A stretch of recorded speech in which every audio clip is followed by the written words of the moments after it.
ಈಶಾನಃ ಸರ್ವವಿದ್ಯಾನಾಂ ಈಶ್ವರಃ ಸರ್ವಭೂತಾನಾಂ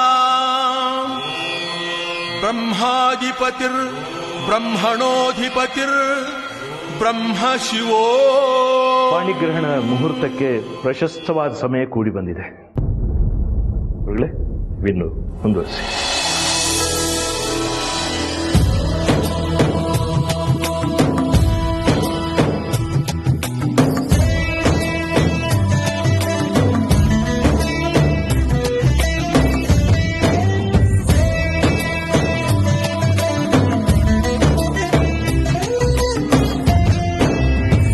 ನಿನಗೆ 30 ನಿಮಿಷ ಸಮಯ ಕೊಡ್ತಾ ಇದ್ದೀನಿ, ಕೇವಲ 30 ನಿಮಿಷ.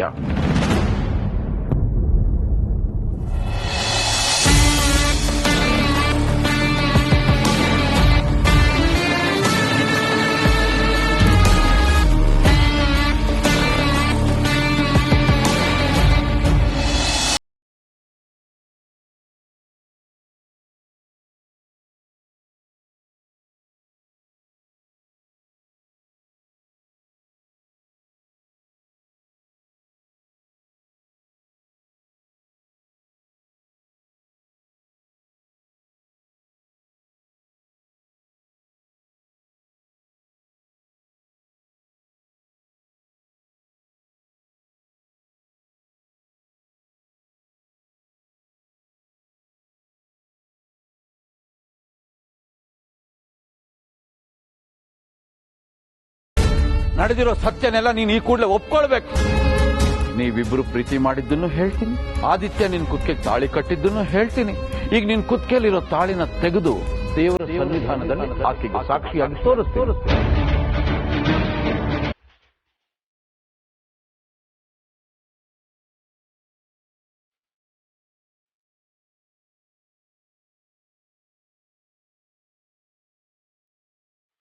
ದೇವ್ರೆ, ಎಂತ ಇಕ್ಕಟ್ಟಿಗೆ ಸಿಲುಕಿಸ್ದೆ.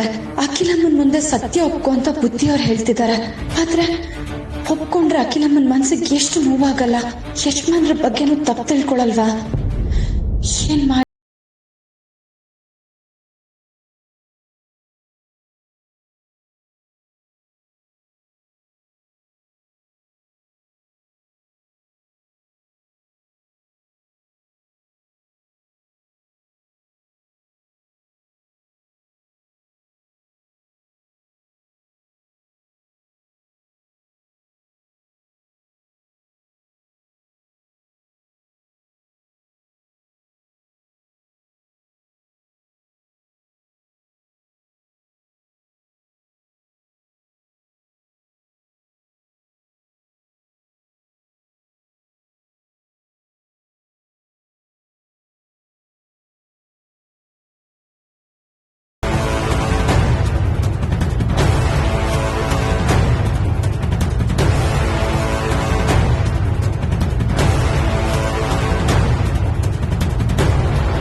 ನಿನಗೆ 30 ನಿಮಿಷ ಸಮಯ ಕೊಡ್ತಾ ಇದ್ದೀನಿ, ಕೇವಲ 30 ನಿಮಿಷ.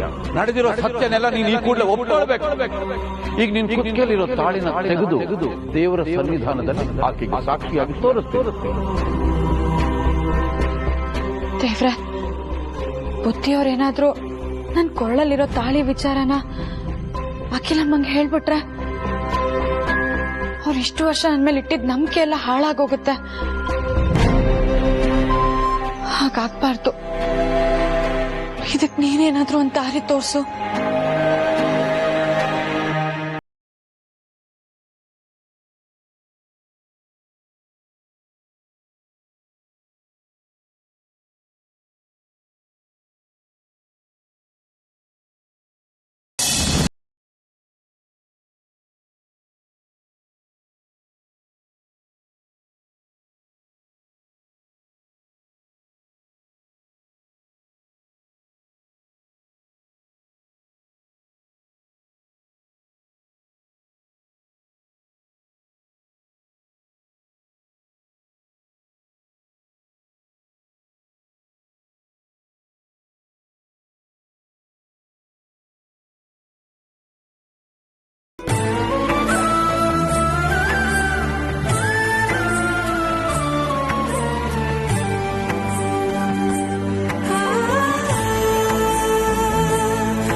ಈ ಮಕ್ಕಳಿಬ್ರು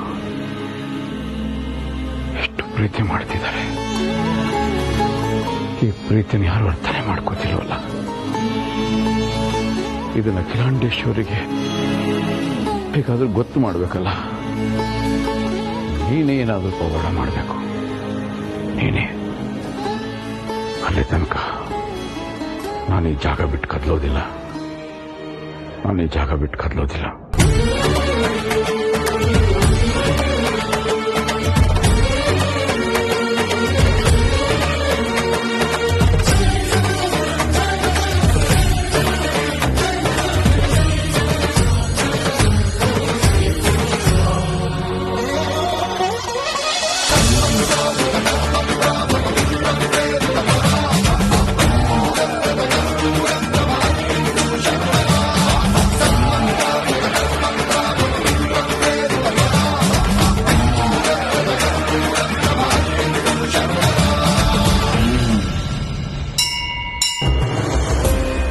ಪರಮೇಶ್ವರ, ಇಷ್ಟು ಬೇಗ ನನ್ನ ಕೋರಿಕೆ ನೆರವೇರಿಸ್ಬಿಟ್ಟೇನಪ್ಪ.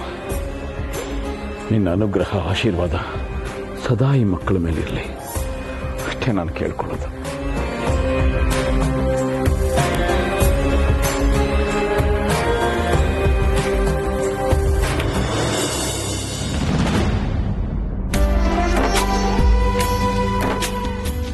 ಪಾಣಿಗ್ರಹಣದ ವಿಧಿವಿಧಾನಗಳೆಲ್ಲ ಸಾಂಗವಾಗಿ ನೆರವೇರಿದೆ. ಮಂಗಳಾರತಿಗೆ ಸ್ವಲ್ಪ ಸಮಯ ಇದೆ. ಅಷ್ಟರಲ್ಲಿ ನೀವು ಪ್ರದಕ್ಷಿಣೆ ಹಾಕೊಂಡು ಬರ್ಬೋದು.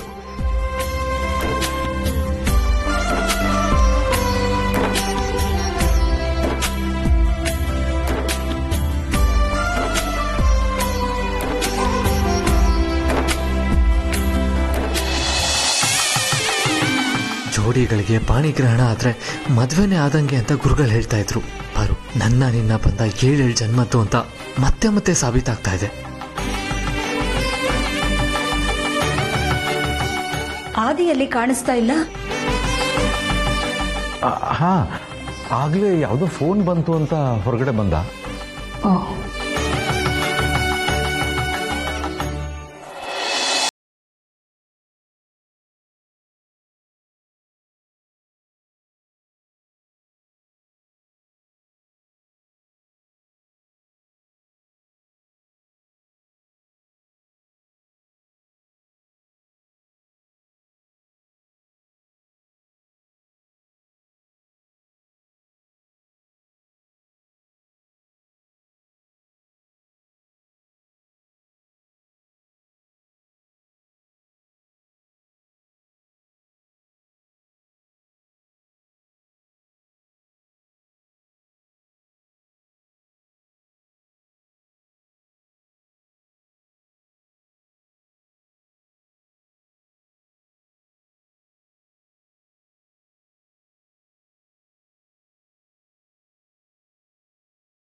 ಆದಿ, ಇಲ್ಲಿ ಒಬ್ನೇ ನಿಂತ್ಕೊಂಡು ಏನ್ ಮಾಡ್ತಿದೀಯಾ? ಏನಿಲ್ಲಮ್ಮ. ಪಾರ್ವತಿಯಲ್ಲಿ ಕಾಣಿಸ್ತಾ ಇಲ್ಲ. ಗೊತ್ತಿಲ್ಲಮ್ಮ. ಅವಳು ಪ್ರದಕ್ಷಿಣೆ ಹಾಕ್ತಾ ಇರ್ಬೋದು. ಬಾಪ, ನಾವು ಪ್ರದಕ್ಷಿಣೆ ಹಾಕೋಣ. ಅತ್ತೆ, ಮನೆಯಿಂದ ಅಮ್ಮ ಕಾಲ್ ಮಾಡ್ತಿದ್ದಾರೆ, ನಾನು ಮಾತಾಡ್ಕೊಂಡು ಬರ್ತೀನಿ. ಆಯ್ತಮ್ಮ, ಬಾ.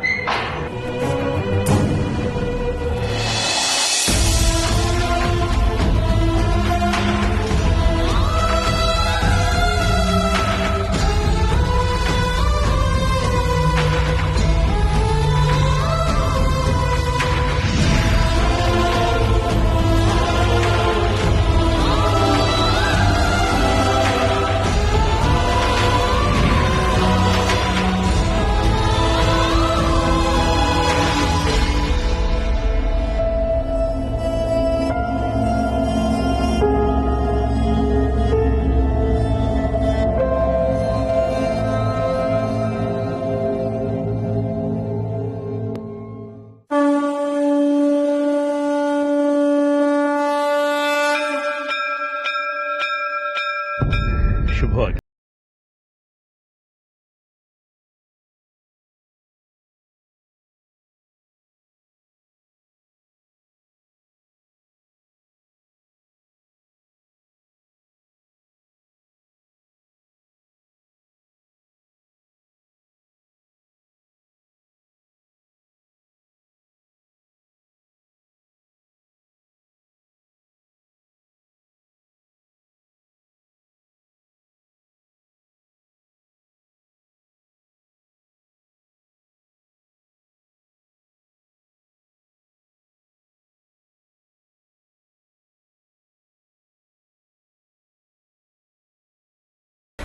ನಡೆದಿದೆ.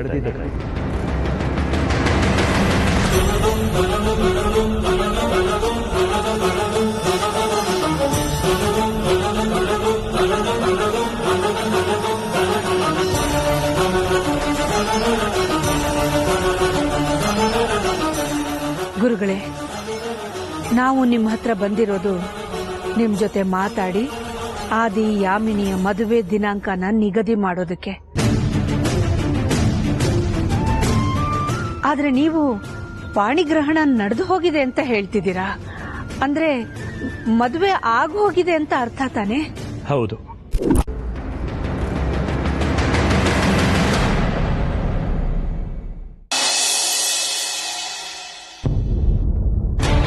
ಪಾಣಿಗ್ರಹಣದ ಪೂಜೆ ಮದುವೆಗೆ ಸಮಾನ.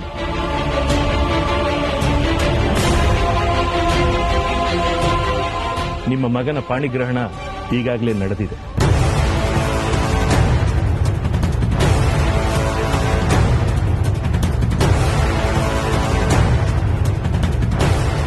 ಆದಿ, ಗೊತ್ತಿಲ್ಲ ಅಮ್ಮ. ನಾನು ದೇವರ ಅಭಿಷೇಕದ ನೀರನ್ನ ಕಣ್ಮುಚ್ಕೊಂಡು ಪ್ರೋಕ್ಷಣೆ ಮಾಡ್ಕೊಳ್ತಾ ಇರುವಾಗ ಯಾರು ಬಂದು ಹೋದ್ರೋ ಗೊತ್ತಾಗ್ಲಿಲ್ಲ.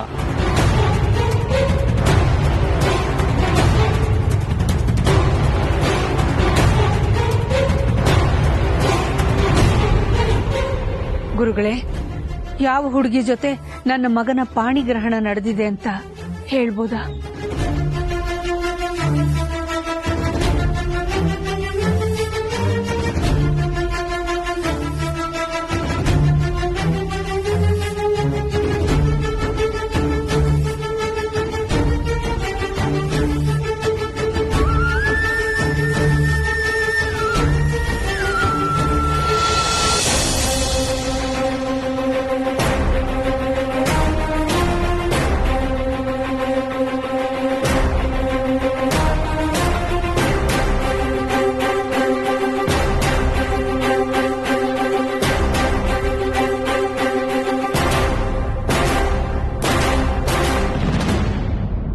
ಹೇಳಿ ಗುರುಗಳೇ, ನನ್ನ ಮಗನ ಪಾಣಿಗ್ರಹಣ ಯಾರ ಜೊತೆ ಆಗಿದೆ? ಮಾಲಿಂಗ, ಆ ಪ್ರಸಾದನ ತಂದು ಅವ್ರ ಕೈಲಿ ಕೊಡು.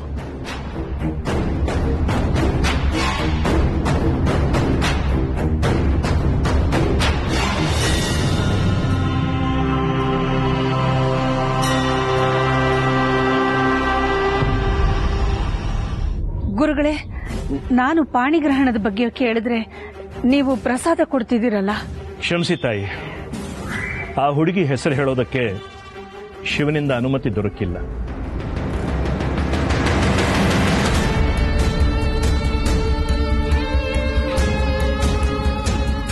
ಆದರೆ ನೀವಾಗೇ ಪತ್ತೆ ಮಾಡೋಕೆ ಆ ಶಿವ ಒಂದು ದಾರಿ ತೋರಿಸಿದ್ದಾನೆ. ಏನದು ಗುರುಗಳೇ? ಇಲ್ಲಿ ಬಂದಿರೋ ಕನ್ಯೆಯರಿಗೆ ಈ ಪ್ರಸಾದನ ಕೊಡ್ತಾ ಹೋಗಿ ತಾಯಿ. ನಿಮ್ಮ ಮಗನ ಕೈಗೆ ಸ್ಪರ್ಶಿಸಿರೋ ಶ್ರೀಗಂಧ ಯಾರ ಕೈಲಿರುತ್ತೋ ಅವಳೇ ನಿಮ್ಮ ಸೊಸೆ.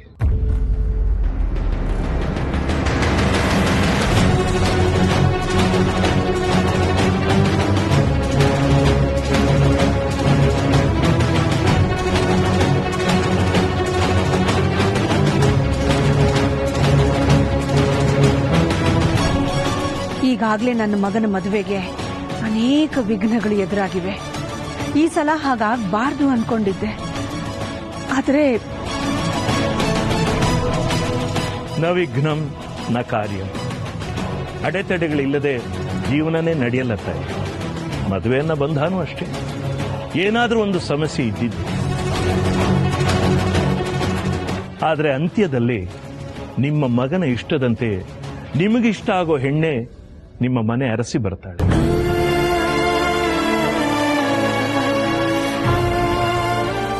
ಯೋಚನೆ ಮಾಡಿಬಿಡಿ. ಆ ಶಿವನ ಮೇಲೆ ನಂಬಿಕೆ ಇಟ್ಟು ಧೈರ್ಯದಿಂದ ಮುನ್ನುಗ್ಗಿ, ಎಲ್ಲ ಒಳ್ಳೇದಾಗುತ್ತೆ. ಎಲ್ಲ ನಿಮ್ಮ ಅನುಗ್ರಹ, ಆಶೀರ್ವಾದ ಗುರುಗಳೇ.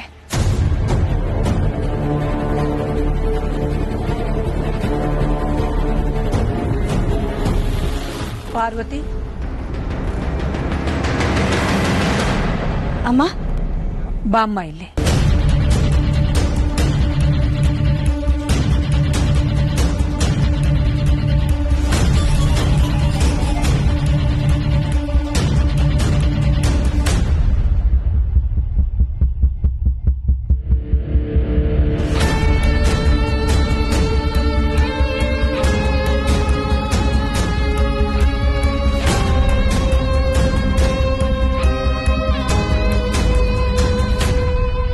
ಕೈ ನೀಡು.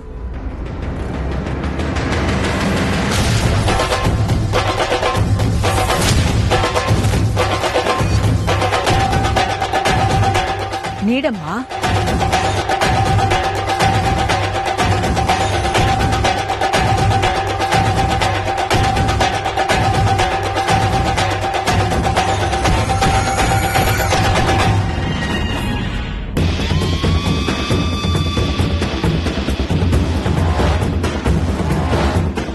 ಎಲ್ಲರಿಗೂ ಪ್ರಸಾದ ಕೊಟ್ಟು ಬರೋಣ. ನನ್ ಜೊತೆ ಬಾ.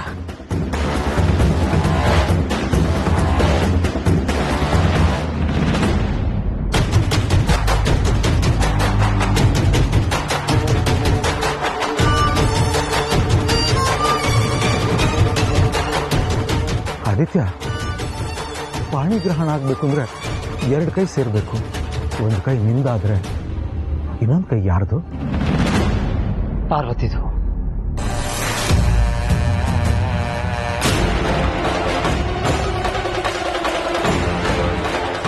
ಪಾಣಿಗ್ರಹಣದ ಪೂಜೆ ಮೂಲಕನಾದ್ರೂ ನಾವಿಬ್ರು ಒಂದಾಗಬೇಕು ಅಂತ ನಾನು ಹೇಗೆ ಮಾಡ್ದೆ ಅಪ್ಪ? ಬಹುಶಃ ನೀನು ಪಾರ್ವತಿ ಒಂದಾಗಬೇಕು ಅಂತ ಆ ಶಿವನಿಗೂ ಅನ್ಸಿದೆ ಅನ್ಸುತ್ತೆ. ಭಗವಂತ, ದಯವಿಟ್ಟು ನನ್ನ ಮಗ ಪಾರ್ವತಿ ಇಬ್ರು ಒಂದಾಗೋ ಹಾಗೆ ಮಾಡಪ್ಪ.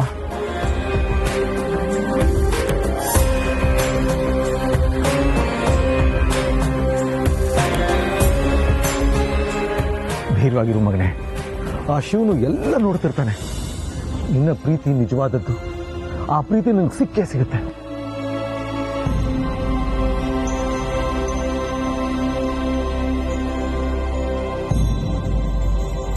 ದೇವ್ರೆ, ಆಕಸ್ಮಿಕವಾಗೋ ಅನಿವಾರ್ಯವಾಗೋ ನನ್ನ ಪಾರು ಮಧ್ಯೆ ಹುಟ್ಟಿದ ಪ್ರೀತಿ ಅವಳಿಗೆ ತಾಳಿ ಕಟ್ಟೋವರೆಗೂ ಬೆಳೆದಿದೆ. ಹಾಗೆ ನಿನ್ನ ಸನ್ನಿಧಾನದಲ್ಲೇ ಇಬ್ಬರಿಗೂ ಪಾಣಿಗ್ರಹಣನೂ ನಡೆದಿದೆ. ಅಲ್ಲಿಗೆ ಅವಳನ್ನ ಹೆಂಡ್ತಿದ್ದಾನೆ. ನಾನ್ ಮದ್ವೆ ಆಗಿರೋಳು ನನ್ನಿಂದ ದೂರ ಆಗ್ತಾ ಇರೋದು ಯಾವ ನ್ಯಾಯ? ಅವಳಿಲ್ದೆ ನನಗೆ ಬದುಕಿಲ್ಲ. ಬದುಕಿದ್ರೂ ಭಾವನೆ ಇರಲ್ಲ. ಭಾವನೆ ಇಲ್ಲದ ಬದುಕು ಬದುಕೇ ಅಲ್ಲ. ನನ್ನ ಜೀವನದಲ್ಲಿ ನಾನು ಏನೂ ಕೇಳಿಲ್ಲ. ನನ್ನ ಪಾರ್ವತಿ ನನಗೆ ಕೊಡು. ಅವಳ ಪ್ರೀತಿ ನನಗೆ ಸಿಗೋ ಹೋಗಿ ಮಾಡು.